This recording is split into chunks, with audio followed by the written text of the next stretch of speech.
শুরুতে জান্নাতের অধিবাসীরা সকল প্রকার আনন্দে আশীর্বাদপ্রাপ্ত। কেউ তার চোখের সামনে এবং তার হাতের সামনে যা আছে তা ছাড়া আর কিছুই চায় না।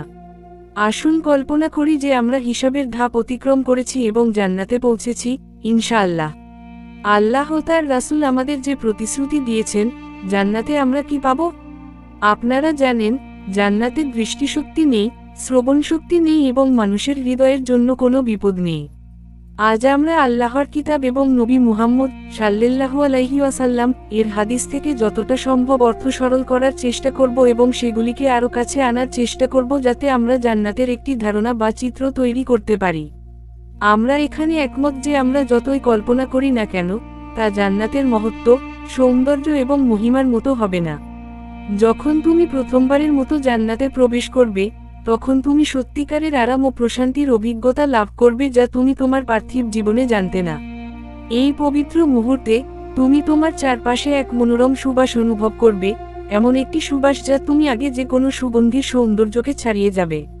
তুমি এমন দৃশ্য দেখতে শুরু করবে যা তুমি তোমার পার্থিব জীবনে কল্পনাও করতে পারোনি, এবং তুমি সম্পূর্ণ নতুন শব্দ শুনতে পাবে, এমন শব্দ যা তোমাকে সুখ এবং প্রশান্তি এনে দেবে।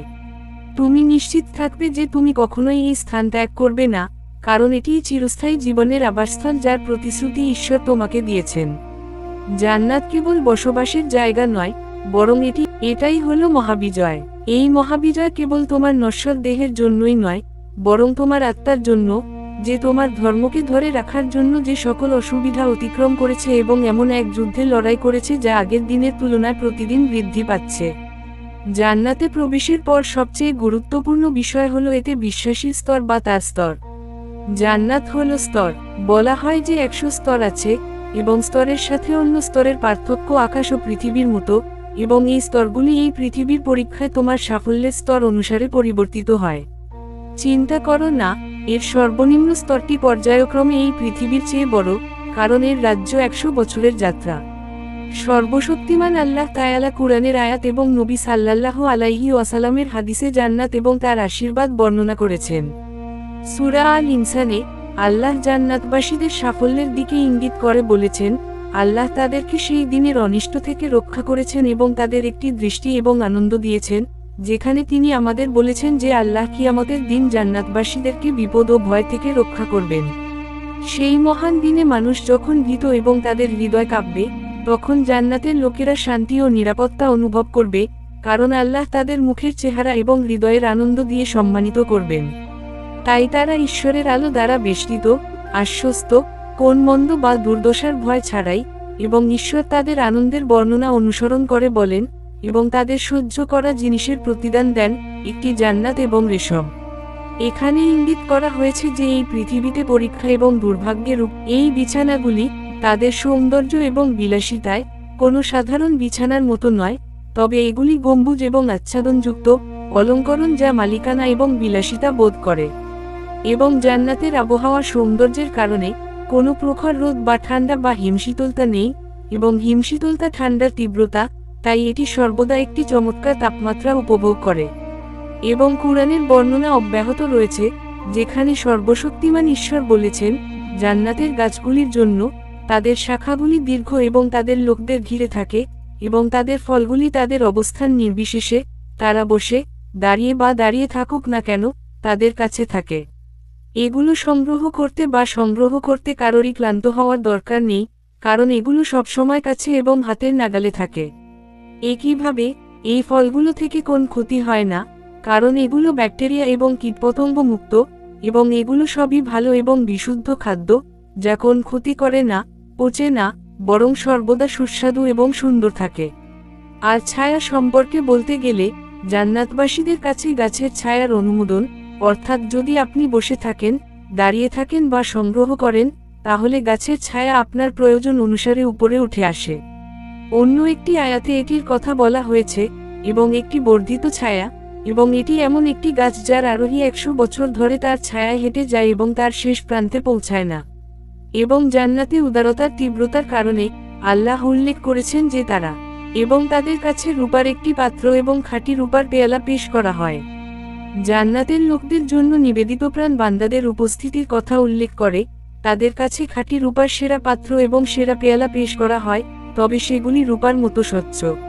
এবং এই ধরনের রূপার পৃথিবীতে কোন তুলনা নেই, কারণ এটি খাঁটি এবং সুন্দর, কারণ এটি কাচের মতো দেখতে, যা তাদের কাছে এটি একটি সুস্বাদু এবং অনন্য পানীয় যা তাদের তৃপ্তি এবং তৃপ্তির অনুভূতি দেয়। এই পানীয়টি জান্নাতের সালসাবিলা নামক একটি প্রবাহমান ঝর্ণা থেকে আসে, যা বিশুদ্ধ পানির ঝর্ণা যা গিলে ফেলা এবং পান করা সহজ। মহান আল্লাহ উল্লেখ করেছেন যে এতে রয়েছে দুধের নদী যার স্বাদ পরিবর্তিত হয়নি, সাদা দুধ এবং পানকারীদের জন্য সুস্বাদু মদের নদী। এমন একটি মদ যা এই পৃথিবীর মদের মতো নয়, বরং স্বাদ এবং সুগন্ধের উৎকৃষ্টতা। আর খাঁটি মধুর নদী, খাঁটি মধু, রং, স্বাদ এবং সুবাসী সুন্দর, এবং এতে সমস্ত ফল রয়েছে। তাই আপনার মনে যে কোনো ফল আসবে এবং আপনি এটির জন্য আকাঙ্ক্ষা করবেন, আপনি তা খুঁজে পাবেন। আর অবশ্যই এর স্বাদ এই পৃথিবীর স্বাদ থেকে আলাদা। এটি আরও সুস্বাদু এবং আরও সুন্দর। আর তাদের চারপাশে অমর শিশুরা রয়েছে। যখন তুমি তাদের দেখবে, তখন তুমি তাদের বিক্ষিপ্ত মুক্তার মতো ভাববে। আর যখন তুমি তাদের দেখবে, তখন তুমি মহান আনন্দ এবং রাজত্ব দেখতে পাবে। আর জান্নাতের লোকদের জন্য একজন বিশেষ বান্দা আছে যাকে অমর সন্তান বলা হয়। আর তারা হলো জান্নাতের শিশু যাদের সৌন্দর্য ও জাকজমকের উদ্দেশ্যে সৃষ্টি করা হয়েছে। এবং তারা সর্বত্র বিদ্যমান, তাদের চেহারা বৃদ্ধি বা পরিবর্তন ছাড়াই। তারা জান্নাতের লোকদের সেবা করে এবং তাদের পানীয় পরিবেশন করে। আর আল্লাহ তাআলা তাদের সৌন্দর্যের তীব্রতার কারণে তাদেরকে কল্পনা করুন যে বিশাল রাজ্যগুলি বিস্তৃত, বিশাল স্থান জুড়ে বিস্তৃত, প্রাসাদ এবং নদীতে পরিপূর্ণ, এবং সৌন্দর্য সীমাহীন। এটি হাজার হাজার বিশ্বে বিস্তৃত, এবং এই সমস্ত সৌন্দর্য একজন ব্যক্তির। তাহলে জান্নাতের পুরো এলাকা সম্পর্কে আপনার কি ধারণা? এটি একটি অত্যন্ত বিশাল পৃথিবী। পৃথিবীর যে কারো পক্ষে এটি কল্পনা করা কঠিন। জান্নাত সম্পর্কে আমরা যে তথ্য জানি তা কুরআন এবং সুন্নাহ থেকে এসেছে। আর তবুও আমরা যতই কল্পনা করার চেষ্টা করি না কেন, আমাদের কল্পনা কখনোই সেখানে যা আছে তার বাস্তবতায় পৌঁছাতে পারবে না।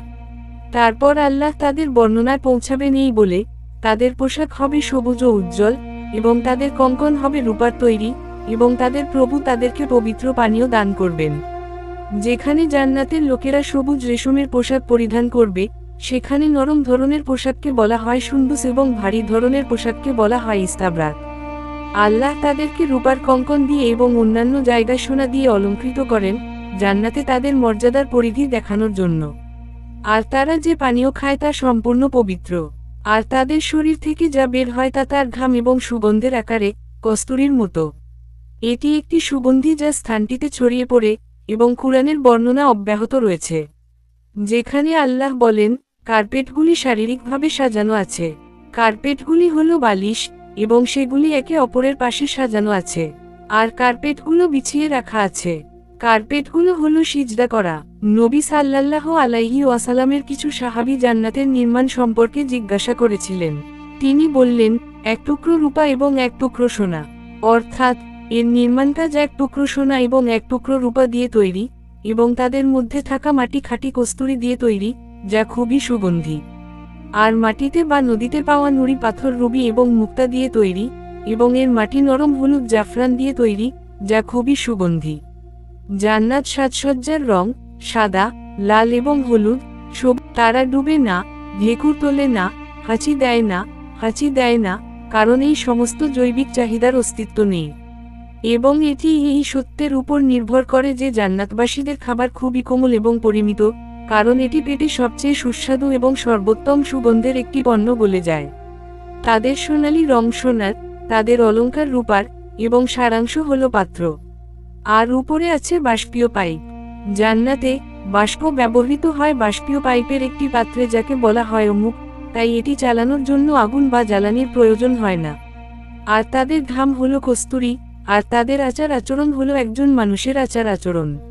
তাদের দৈর্ঘ্য তাদের পিতা আদম এর দৈর্ঘ্যের সমান, 60 হাত, অর্থাৎ 45 মিটার, যা 12 তলা বিশিষ্ট একটি ভবনের দৈর্ঘ্যের সমান।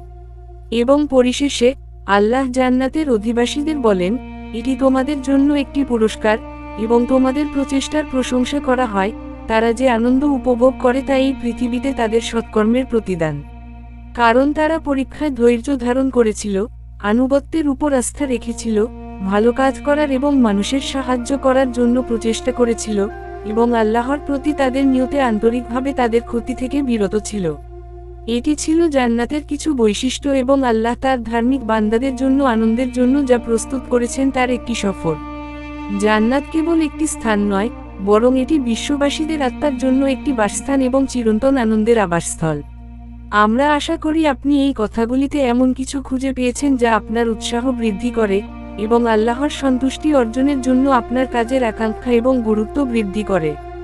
আসুন আমরা এই পৃথিবীতে এমন কিছু নিয়ে কাজ করি যা তাকে সন্তুষ্ট করে, যাতে আমরা এই উচ্চ মর্যাদার অংশ পাই, যেখানে কোন দৃষ্টি নেই, কোন শ্রবণ নেই এবং মানুষের হৃদয়ের জন্য কোন বিপদ নেই।